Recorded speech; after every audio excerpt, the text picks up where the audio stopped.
Hello, everybody. I hope everything's going well for you.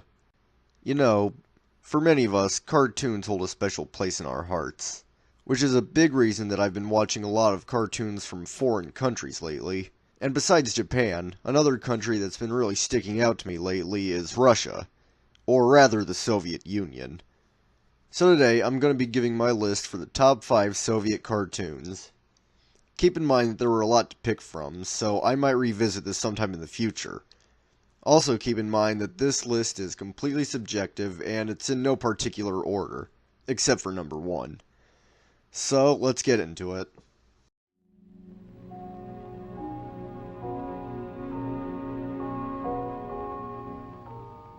Number 5. The Bremen Town Musicians. Inspired by the fairy tale by the Brothers Grimm, this tells the story of a troubadour and his singing animals as they travel all across the land. The troubadour ends up falling in love with the king's daughter, and they run away together. And that's pretty much it. But the music is so good in this one. Given that we're talking about the Soviet Union and the taboo that they had on Western culture, it makes this cartoon a lot more special. Everything from the music to the clothes that the characters are wearing shows that they clearly had Western influences, so they'd be hard-pressed to get away with this if they did this in, say, live action. I'm actually surprised they were able to get away with the choices they made, but luckily they did, and there's this beautiful cartoon to show for it. Don't just take my word for it, and see for yourself.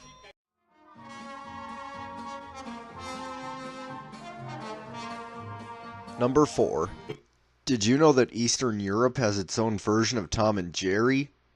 I am talking, of course, about Worker and Parasite.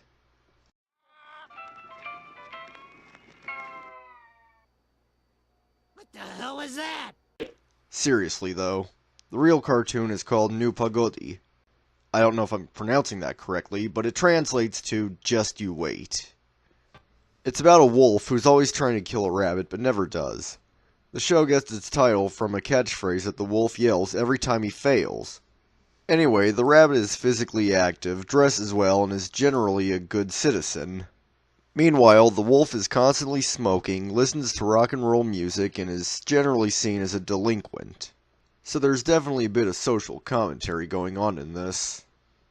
There were originally 16 episodes made for this series, but since then a few more episodes have been made. But with that said, the original 16 are seen as the true classics. If you like Tom and Jerry, chances are you'll like this as well. Number 3. Hedgehog in the Fog. When this came out in the 70s, it won a bunch of awards. And I remember reading somewhere once that this was voted as the best animation of all time by animators from all over the world. However, I personally disagree. But then again, that's just my opinion. However, there's no denying how beautiful this is. I mean, this is just pure beauty right here. As far as the story goes, it's real simple. It's just about a hedgehog who's on his way to visit his bear friend so they can drink tea and eat jam together. And on his way, he gets caught up in, what else? The fog. It's definitely something that you watch more for the visuals than anything else. And I have absolutely no problem with that. I mean, if I did, it wouldn't be on this list after all. So, yeah, be sure to check this out. Or don't. I don't really care.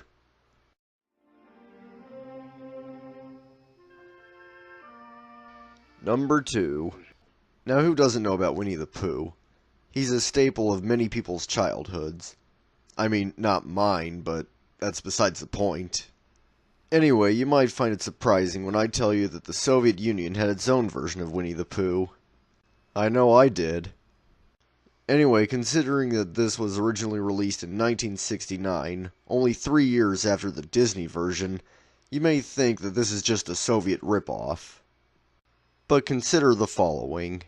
There's a weird coincidence where there are 2 different versions of Dennis the Menace that were created within months of each other.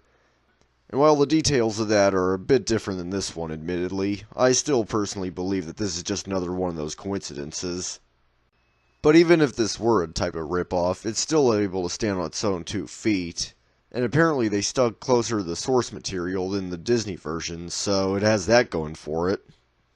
So in the end, I suggest watching both versions and deciding which one you think is better.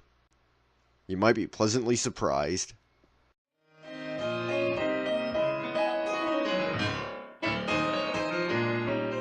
Number 1.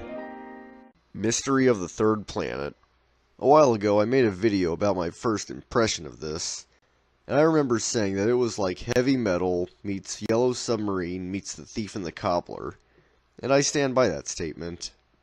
I mean, I can't say for sure whether the animators took inspiration from any of those movies, but I just can't help but see it.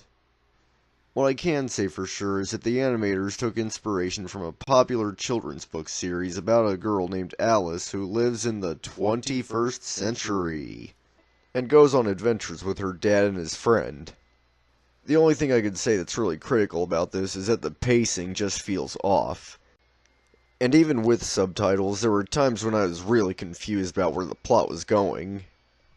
Seriously, at the beginning they're tasked with finding a new animal to bring to the Moscow Zoo, and then by the end they're looking for a missing captain in space.